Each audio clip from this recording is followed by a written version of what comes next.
We are continuing on with Hawkins, an inquiry into Thoroughbass, published in 1817 in London. We are on section 3 on the semitones.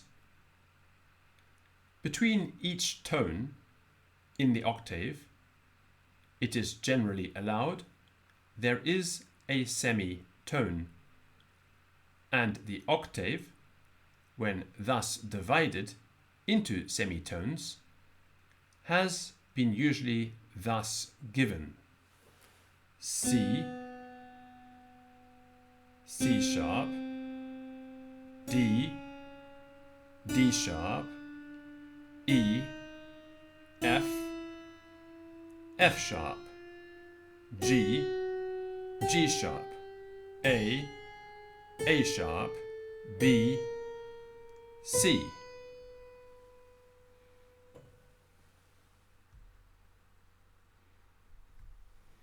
As Hawkins explains in his publication, the notes marked thus with an asterisk are the sharp notes, or semitones, above the preceding note, and are sounded on the black or intermediate keys on the pianoforte.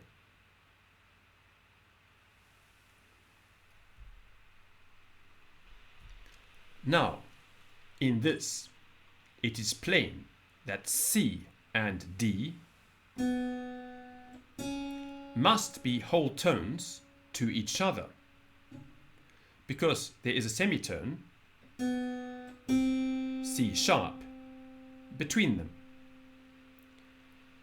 And it is equally clear that F and C are but semitones to E and B.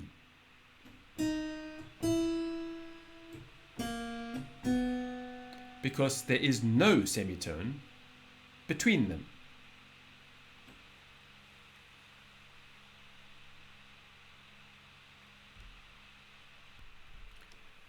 The more correct fact, however, is that between each two whole tones in the octave, there are really two semitones, the sharp and the flat, which receive their names from their proximity to the note above or below them.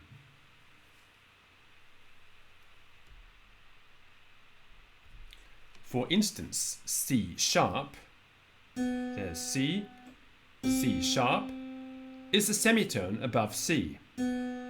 And D flat, which is this note, is that below D. Here's D, D flat, C, C sharp.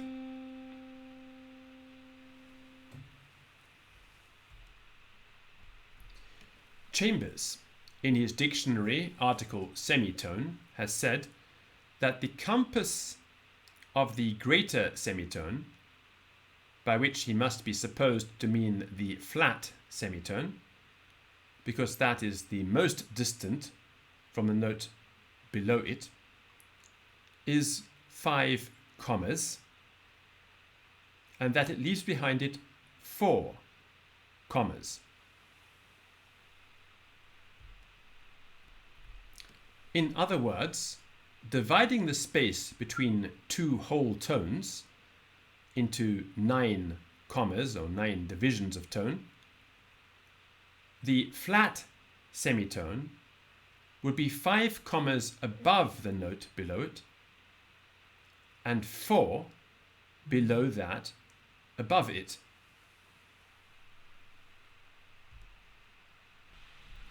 Now, supposing the space between any two whole tones, such as C and D,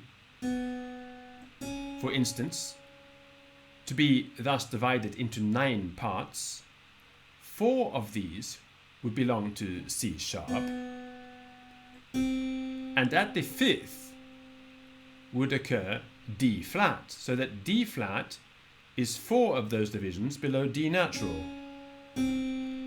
And between C sharp and D flat, there is a space or difference of 1/9 of the space between two whole tones. But as F and C natural are, in their own natures, but semitones, that is, when compared with E and B, they are in fact the same notes as E sharp and B sharp would have been. So here's B, B sharp is actually C, and E, E sharp is actually F. But there are, in point of fact, no such notes as F flat or C flat.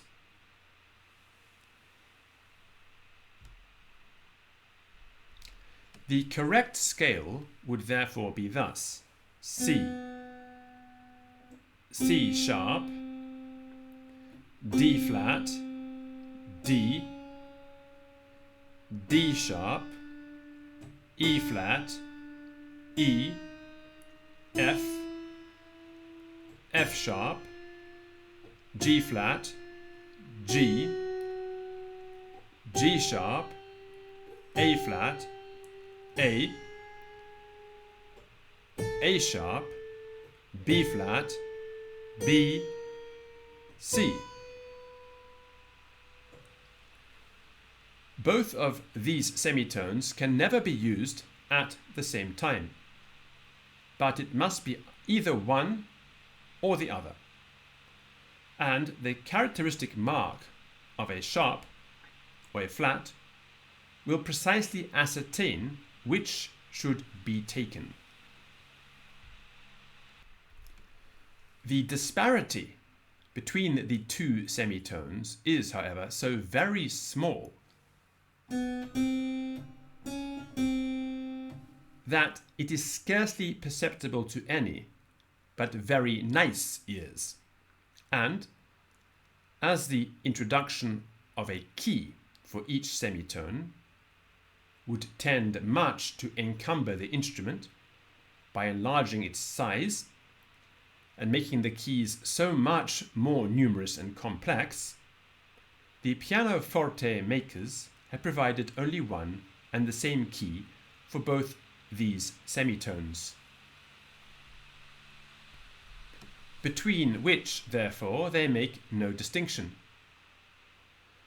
To cover the defect, they, in tuning the instrument, they do something called giving it a temperament. They make the semitone a little too sharp for its real distance, as the sharp semitone from D, for instance, in order that it may not be too flat for E. And the nicety is to make the